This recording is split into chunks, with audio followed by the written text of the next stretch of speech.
The thing is, though, he actually didn't say the word uncle. He said the word monko. Hey guys, today I have a really cool guest on, Sean. How you doing, Sean? Hey, what's up, Matt? It's really good to be chatting again. Thanks for having me. Yeah.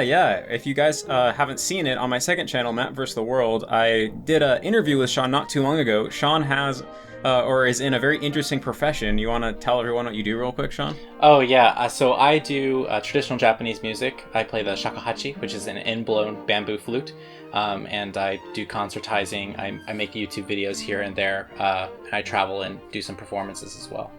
Cool. Well, yeah, if you want to hear more about what it's like to be a professional shakuhachi player, check out that interview on my second channel. But today we're going to be not talking about that and talking about learning Japanese as a foreigner and just some embarrassing mistakes or embarrassing things that we did in the process of learning to speak Japanese. To be honest, I don't have that many juicy stories, and I won't say that this is because I never made any mistakes, because I'm sure that I did, especially in the 6-month period where I was studying abroad in Japan, but because part of the way that I study Japanese did involve going through a long period of getting lots of input without trying to produce the language myself, I think I was able to kind of bypass a lot of the potentially embarrassing mistakes that I would have made, but I still have some things. Anyway, I think, Sean, you said you had some pretty funny ones that came up, right? Yeah, I've got a lot of juicy stories because unlike your method, I'm not really a big reader in general, and my way of study is usually through trial and error, which is not necessarily the best method about learning anything, but it was just what works best for me, and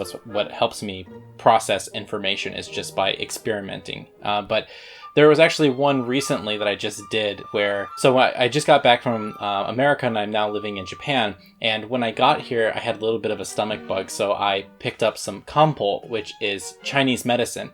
And it just comes in like a little bag, and then you drink some water, drink the Chinese medicine, then drink more water, and then you're fine. You take it for like 2 weeks or something like that. So I was on a call with my teacher, or one of my teachers, and we're just talking about random things and, being in Japan, what are some things I should be working on, and all that kind of stuff. And I told him, oh, hold on one second, I have to take this thing. And so I drink it and whatever, and he goes, oh, so what are you taking? And I go, oh, I'm taking kancho. And my teacher just stops and looks at me for a second. And then my wife is over in the corner, and I look over at her, and her face is literally like, yeah, no, no, you did it wrong. And I realized that kancho is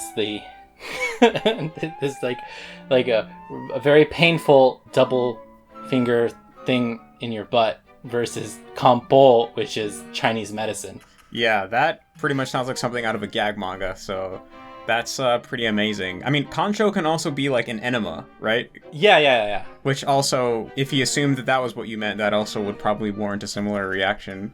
Yeah, there's a lot of different like kanchos.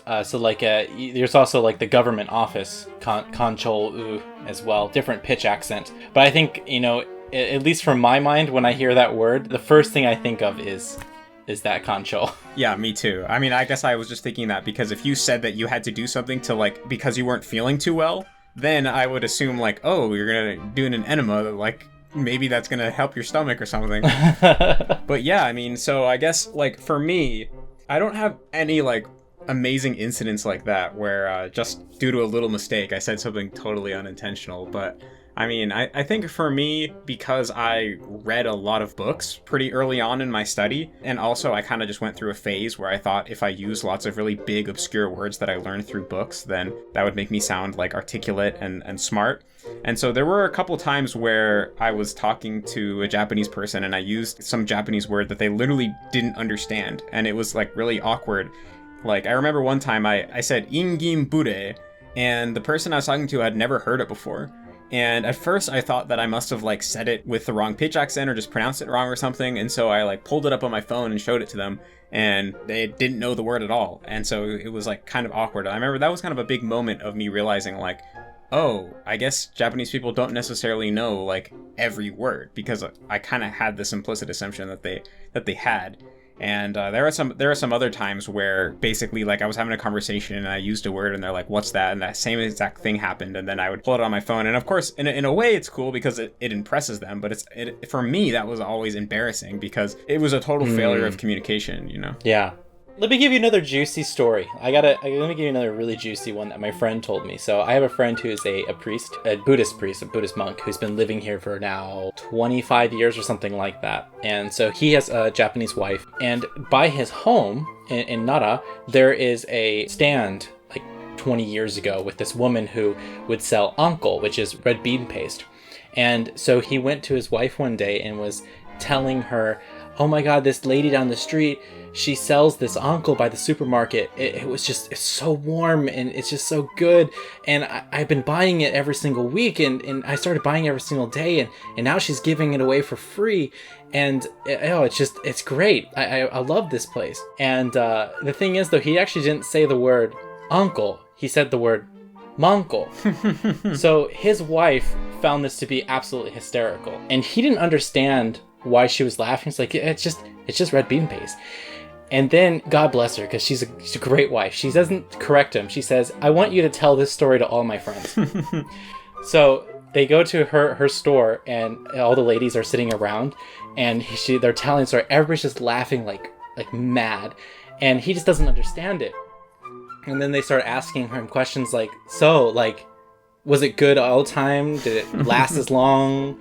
And keep going on, and he just didn't understand. And then finally his wife tells him, yeah, you're not talking about red bean paste. You're talking about another very special location. That's almost hard to believe. That it's just like too perfect. And also I feel bad for him that his wife didn't tell him what was going on sooner. Oh, he laughs about it now. It's a great time. That's a great story too. Yeah. That's a really great way to break the ice. You know? Yeah, totally. Yeah, like I said, I wish I had something like that perfect, that incredible, but yeah, I mean, I guess the only other real thing that I can think of, and again, there's probably more that I'm either just suppressing because it's actually so embarrassing, or I just forgot about it. And there's lots of like little mundane mistakes that I've made where a Japanese person might be like, oh, it'd be more natural to use this word instead of that word. But I mean, that stuff isn't necessarily embarrassing or anything. It's kind of like just whatever. But there was a period where I was trying to get better at writing Japanese, and I used to practice writing on this website, Lang 8, which I think is defunct right now.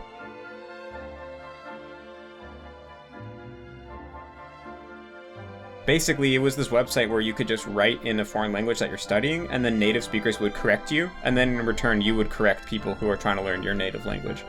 And so I would like write these journal entries, and I was reading a lot of like light novels at the time, and so I would write my journal entries in the same style of writing as like light novels. And so like in hindsight, that was like really cringy because no one actually writes like that in real life. Like it's okay if it's a light novel and it's supposed to be a fictional character who's saying these things, but I was just saying it as if it's like, yeah, I actually talk like this. Like I remember I had one post I wrote about being bored at class in college and said stuff like, 退屈していた俺がいた and like things like that don't really come up that often. And so in hindsight, that was like really cringy.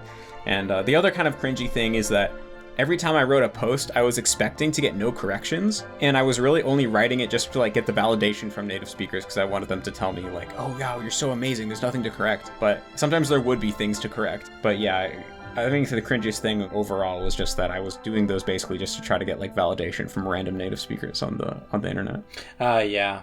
Oh, I just thought of another story too.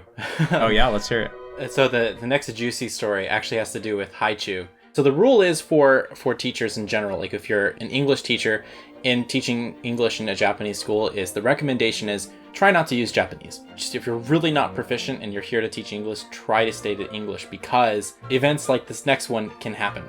There was this guy who was teaching English to these kids, and they're all elementary school kids, and he wanted them to calm down and to get them to pay more attention and stuff like that. So what he wanted to say was, if you guys are good, tomorrow I'll bring in everybody haichu, which is like a little, basically like a soft candy that's in a bunch of different like super fruity flavors.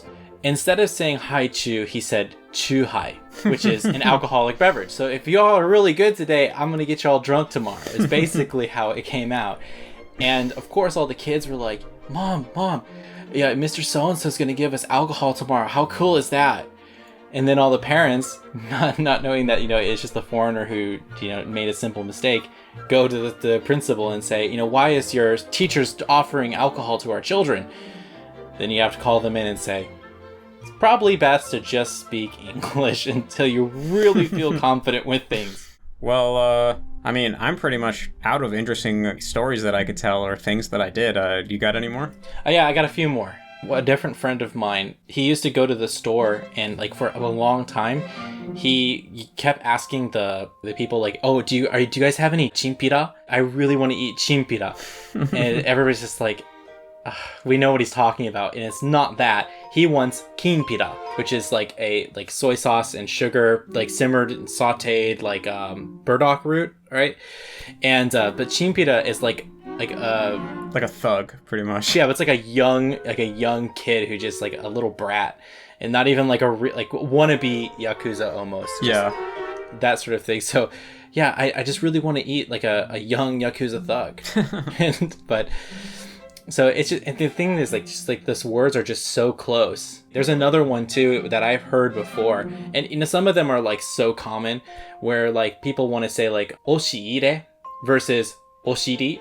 So they're like, instead of putting things into a cabinet, you're putting things into your butt. I mean, if that's what you're into, it's fine with me. But yeah, well that's hard because I feel like like in that word oshire, you know, it has the like long shi, and that's not in a lot of words, and it's kind of awkward to say. So I can see that getting shortened. Yeah, and then you're just at oshire versus oshiri. So yeah, that's I could see that. Yeah, very very close. Yeah.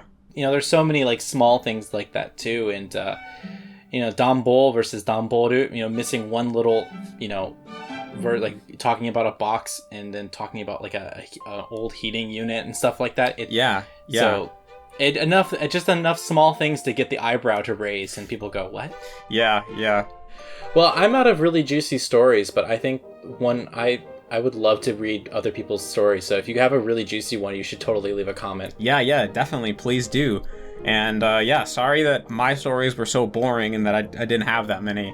If I think of something later, then I'll put that in the comment section, and then hopefully something will come to my mind. But anyway, thank you so much for coming on, Sean, and bringing us so many hilarious and unfortunate yet in a way amazing stories. I'm sure there are going to be more, and next time we chat, I'll tell you the next really embarrassing one. Awesome, sounds good. I'm looking forward to it. So yeah, I'll put all of Sean's links in the description. Check him out. He has his own YouTube channel, like you said, and I think you do like Twitter and stuff as well, right? Yeah, sometimes here and there. Yeah, so if you're interested in Japanese, or especially if you're interested in like classical Japanese instruments and stuff, then Sean is definitely your man. So yeah, thanks so much for watching. This has been really fun, and I'll see you guys in the next one.